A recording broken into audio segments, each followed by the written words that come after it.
करो। विनम्रता के साथ प्रार्थना करके जब मैया जानकी ने मैया गौरी के चरणों को पकड़ा, मैया गौरी अति प्रसन्न हुई और माँ गौरी के गले की माला किशोरी जी के समक्ष आकर गिरी। और जैसे माला मिली मानो गौरी मैया का आशीर्वाद मिल गया मैया जानकी को। गौरी मैया ने वर दिया, क्या कहा? सुनो सिय सत्य आशीष हमारी, पूजिए मन कामना तुम्हारी। हे सियाजू, हे किशोरी जू, मैं सत्य हृदय से आपको आशीर्वाद देती हूँ। आपके मन में जो रच बस रखे हैं वो सरकार आपको मिलेंगे, मिलेंगे, अवश्य मिलेंगे। इतना तो सुना, लेकिन उसके बाद भी मैया जानकी के मन की व्याकुलता अभी नहीं शांत है। क्यों? मैया वहां बगीचे में दो सरकार थे। तो मुझे ये स्पष्ट करो कि आपने मेरे मन में किसको देखा है? कहीं कुछ गलत देख के गलत आशीर्वाद हो गया तब तो गलत हो जाएगा। स्पष्ट करो ना मैया कि आपने क्या समझा मेरे मन में झांक कर, कौन दिखे आपको? मैया गौरी ने कहा, मन जाहिरा चेऊ मिली सोबर, सहज सुंदर सांवरो, करुणा निधान सुजानशील, स्नेह जानत रावरो, एहि भांति गौरी आशीष सुनि सिय सहित हिया हर्षियले, तुलसी भवानी पूजे पुनि पुनि, उदित मन मंदिर चले, उदित मन मंदिर चले। मनु जाहि मन में राचिऊ, जो रचा बसा है। मन जाहि राचिऊ मिली ही सोबर, जो मन में रचे बसे हैं वही मिलेंगे। कौन है वो? जो सहज हैं और सहज में ही बड़े सुंदर हैं और साथ ही साथ सांवरो। दो थे, एक गोरे गोरे थे, एक सांवले थे। तो जो सांवले हैं किशोरी जी, आपको वो मिलेंगे, ये मेरा सत्य आशीर्वाद है आपको। जब ये सुना, आगे गौरी मैया क्या कहती हैं? किशोरी जी, आपको तो वो मिलने ही थे। क्यों मिलने थे मैया? क्योंकि जिनसे आप मिल के आई हैं वो कौन है मैं बताऊं? वो करुणा निधान सुजानशील, स्नेह जानत रावरो। वो करुणा निधान है, वो सुजान है मतलब सज्जन है, शील मतलब शीलवान है, और स्नेह जानत रावरो। ये जो आपके हृदय का प्रेम है ना किशोरी जी, ये प्रेम ठाकुर जी भी भली प्रकार से समझ चुके हैं। और जिसके प्रेम को परमात्मा समझ लेता है उस व्यक्ति का प्रेम कभी अपूर्ण नहीं रहता किशोरी जी, इसलिए आपको वो अवश्य मिलेंगे। मैं नित्य प्रति आपसे प्रार्थना करती हूँ, प्रेम करिए, प्रेम करिए, प्रेम करिए। प्रेम करने का क्या मतलब? आप ये सोचो नहीं, प्रेम करने का ये मतलब है कि दुनिया वालों से प्रेम खत्म कर देंगे तब भगवान से प्रेम शुरू होगा। मैं ये बिल्कुल नहीं कहूँगी, क्योंकि इस बात का इंतजार करेंगे तो जिंदगी खत्म हो जाएगी, दुनिया से प्रेम खत्म होने वाला। अपने प्रेम की जगह बदल दीजिए। केवल जगह बदलनी है थोड़ी सी, या तो जगह भी ना बदल पाओ तो प्रेम बांट दो, थोड़ा सा यहाँ पे दो, ज्यादा सा वहां पे दो, सिर्फ इतना ही करना है। हम कहते हैं ना कि अरे मंदिर में ही क्या भगवान मिलते हैं क्या? मंदिर में जो जाकर पाना चाहते हैं उसे मंदिर में मिल जाते हैं, और जो घर बैठे भी पाना चाहते हैं ऐसा नहीं कि उसको घर पे नहीं मिलते हैं, घर पे भी मिलते हैं। मुझे एक चीज बड़ी विचित्र लगती है, कई लोगों को ना मंदिर जाना है, ना पूजा करनी है, ना कुछ करना है, बस एक दोहा याद कर लिया। शायद वो रैदास जी ने कहा था ना कि मन चंगा तो कटौती में। मैं इनसे ये पूछती हूँ, भैया ये तय करने वाले आप हो कौन कि आपका मन चंगा हो गया है? और अगर आप ये बात तय कर रहे हो, मतलब अभी चंगा वंगा कछु हुआ? भक्त अगर कहता है कि मैं बहुत बड़ा भक्त हूँ, वो भक्ति नहीं, वो अभिमान है।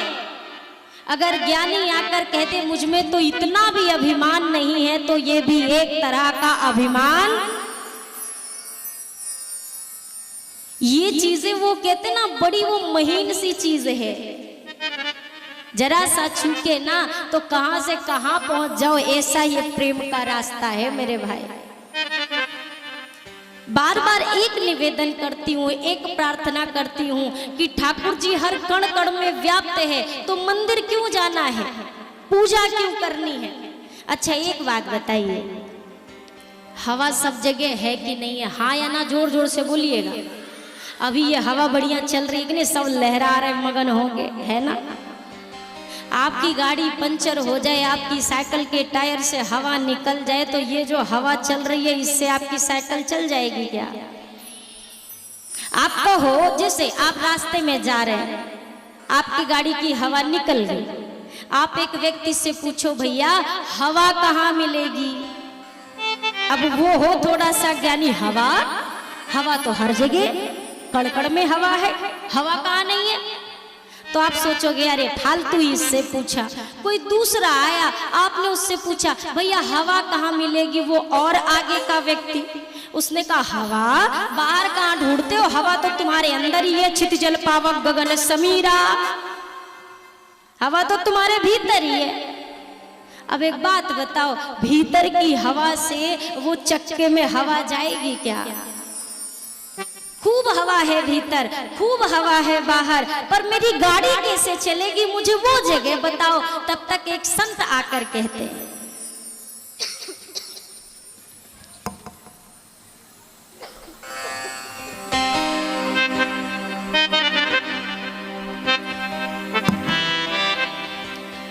कोई सदगुरु आते हैं, कोई भक्त आता है और वो कहता है भैया भले पूरे संसार के कण कण में हवा व्याप्त है, पर एक जगह ऐसी है जहाँ एक ऐसा यंत्र है जिसके भीतर हवा है, और पाइप के माध्यम से तू अपनी गाड़ी के चक्के में डाल ले और तेरी गाड़ी चल पड़ेगी। मैं भी वही निवेदन करती हूँ, हवा कण कण में व्याप्त है, ठाकुर जी कण कण में व्याप्त हैं, पर जब आप एक निश्चित जगह पर पहुंचते हैं ना, तो वहां पर पहुंचकर आपको एक ऐसी शांति मिलती है और जीवन की रुकी हुई गाड़ी वहां से चलना शुरू हो जाती है। वो कण कण में व्याप्त हैं, पर वो नजर अभी हमारे पास कहाँ है जो कण कण में उनको देख ले, जो रोम रोम में उनको पाले, ऐसी नजर कहाँ है? कौन सा ममीरा लगाती थी मीरा, जो नयन मूंद के भी घनश्याम देख लेती थी? मीराबाई की आंखें कहाँ हैं? और ठाकुर जी की कृपा, ठाकुर जी कैसे? चींटी के पग नूपुर बाजे वो भी साहब सुनता है। कितनी बड़ी चींटी और चींटी के कितने बड़े पैर, और उस कितने बड़े पैर में कितनी बड़ी पायल, बांध देना कभी, वो भी मेरा सरकार सुन लेता है। और आप कहते हो भगवान सुनता नहीं है?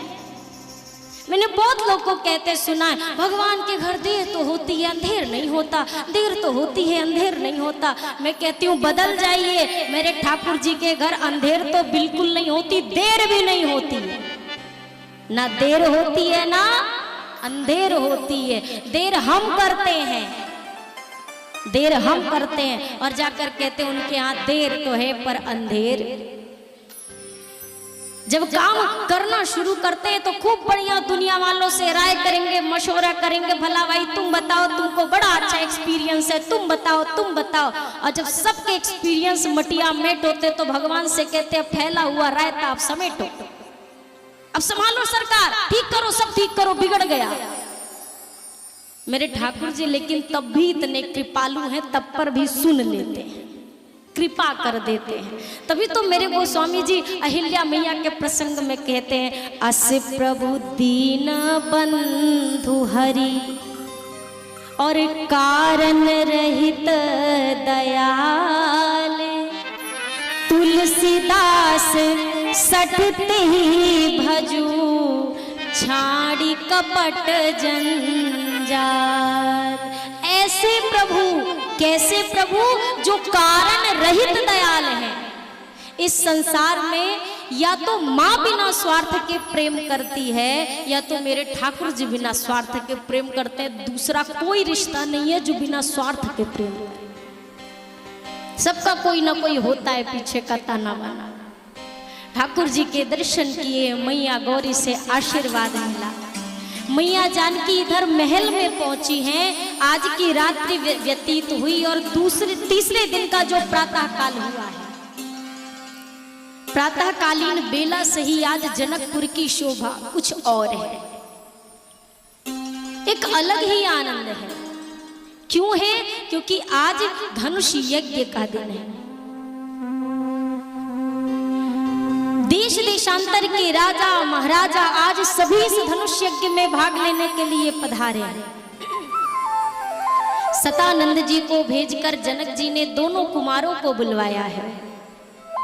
जब मेरे ठाकुर जी चले ना, अभी मिथिला वालों ने कल ही दर्शन किया है, ज्यादा समय नहीं हुआ कि बड़े दिन हो गए हैं दर्शन किए, कल ही दर्शन किया। लेकिन फिर भी आज ज्यों ही सूचना मिली, कौन सी सूचना?